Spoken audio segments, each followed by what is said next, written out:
Hello and welcome to this week's CareerWise, the show that explores the impact of every twist and change in education policy on your career. When it comes to pay, there can't have been a bigger shake-up than the decision to change management allowances for teaching and learning responsibility payments. We'll be finding out how one school in West London implemented the changes. This member of staff was one of the ones who was badly affected by the changing TLRs. It was for her and about 3 or 4 others that we looked at it again and tried to make it more equitable, and she's happy now. At least I hope she's happy now. And I'll be joined in the studio by NUT representative Barry Fawcett and Bill Simmons from the National Bursars Association. It's caused huge disruption to schools, badly designed, badly introduced. There were members of the teaching staff in schools that would be being paid for roles that they were no longer fulfilling.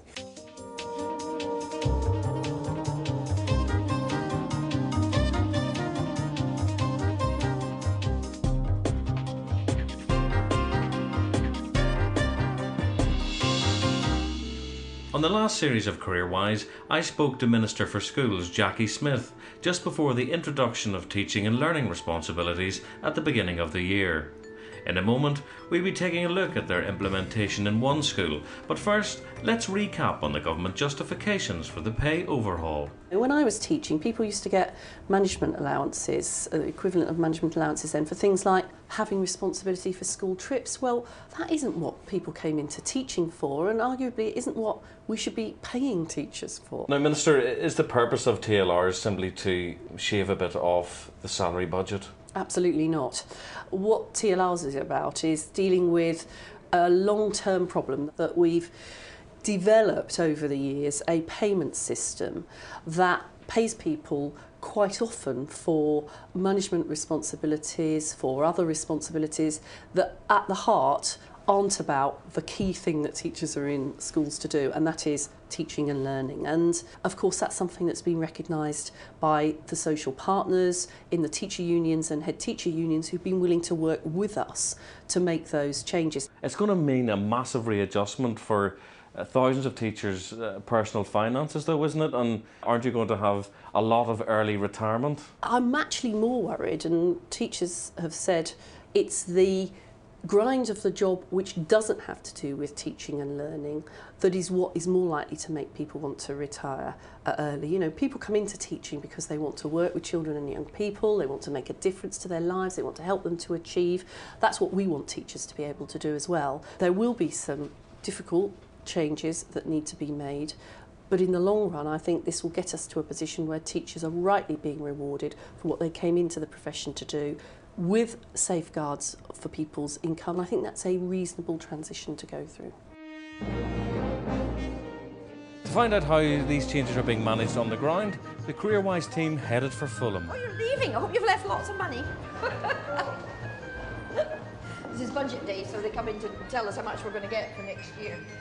All our staff are now on the new TLR scheme, and in fact we were very pleased to be congratulated by our local authority, Hammersmith and Fulham, as being the first school to implement it and have it done and dusted, as they called it, by the deadline. In fact, we were in advance of the deadline. What are you called now? Assessment Secretary. Assessment Secretary?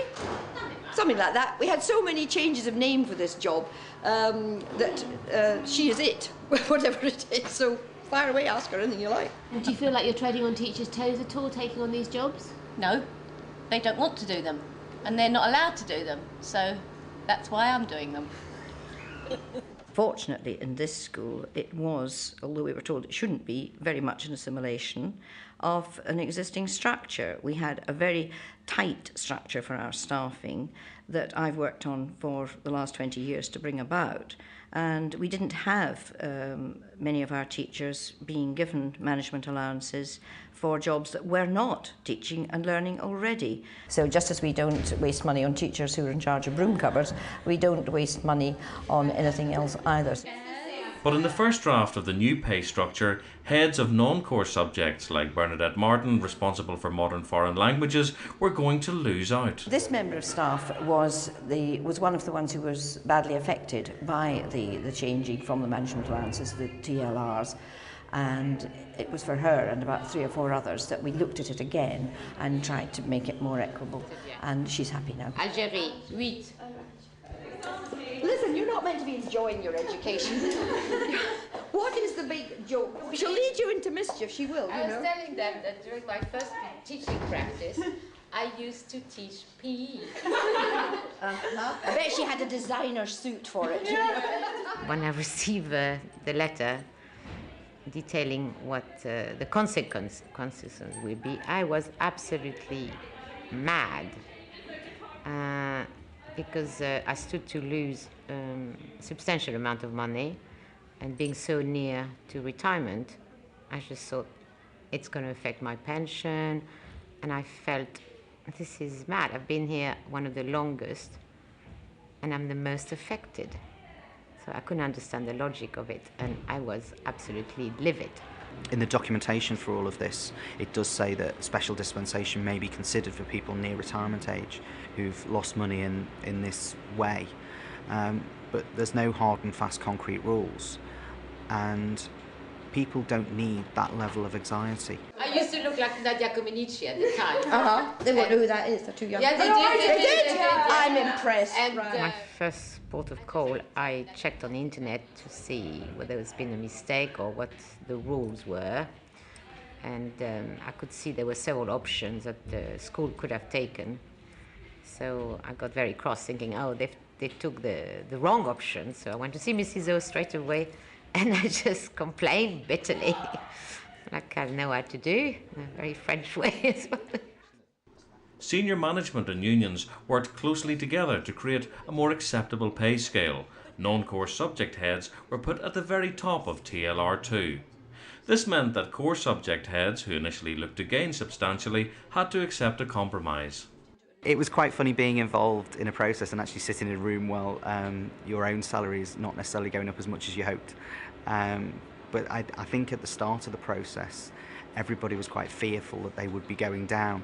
So the fact that we were, in the main, going slightly up was still quite nice, and a relief, I think, for everybody.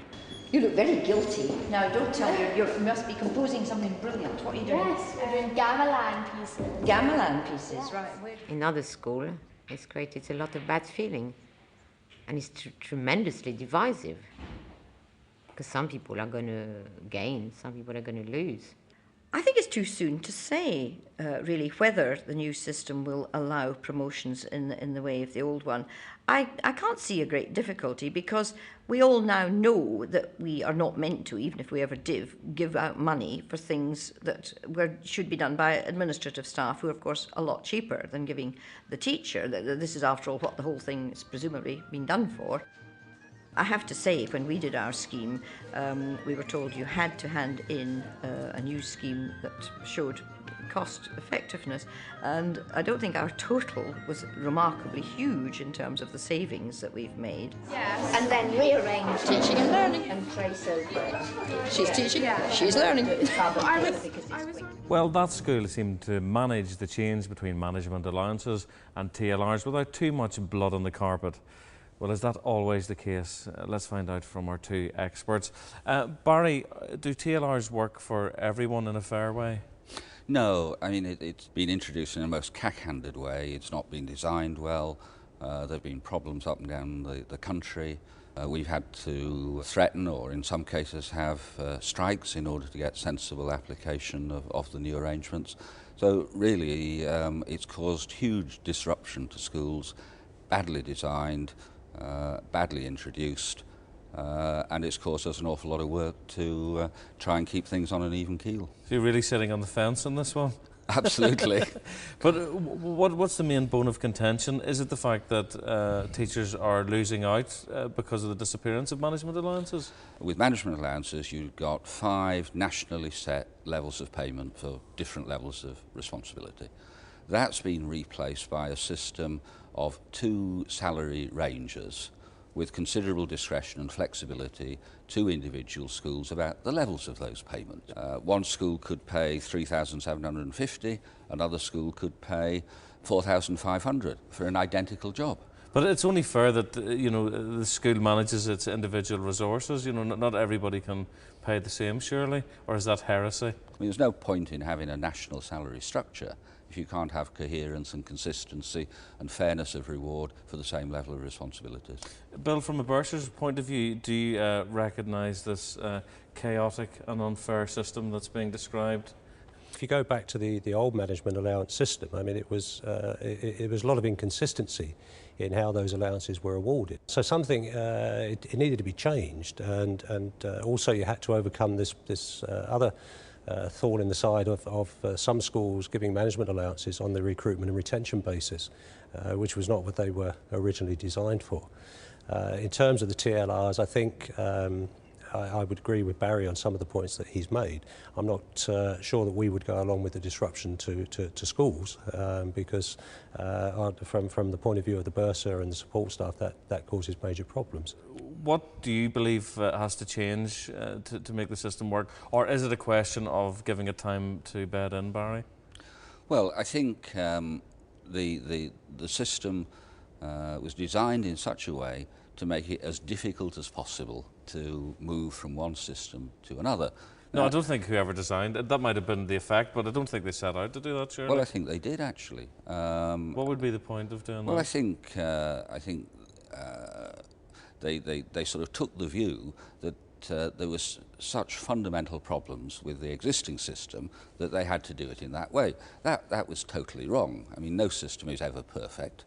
So they set out on this system. One of the other areas that caused big problems was they didn't make any proper provision for the roles that teachers do in pastoral work. And teachers do a very valuable work in that. I'm not saying that support staff and others are not involved in that. They clearly are. So what we've had is a huge period of disruption to schools, quite unnecessary. Barry, last word for you. Is this just a cost-cutting exercise, TLRs, at the end of the day? I suppose in some ways it is, because there were members of the teaching staff in schools that would be being paid for roles that they were no longer fulfilling. And therefore, yes, if you like, if you take that cash away, that's a cost-saving exercise. I'm not sure that it was actually designed to do that. I think what it was designed to do was to make it more transparent. I go back to what I said about the recruitment and retention side, and also teaching staff being paid for roles that they were no longer undertaking. I have no problem with teachers being paid for what they do, and I think they do a very valuable job. But I think if somebody takes on an additional role for a period of time, yes, pay them an additional amount by all means. At the end of that period, then that needs to be taken back again, as same as it would be in the world of commerce. Oh, you've brought the world of commerce into a discussion about teaching. I better leave it there before the gloves really come off. Thanks very much indeed to both of you for joining us in CareerWise today. You're welcome. Thank you. If you'd like more information on anything you've seen on this week's show, there's more information on the website, www.teachers.tv/CareerWise. Thanks very much indeed to all this week's guests. Thank you for watching. We'll see you again soon.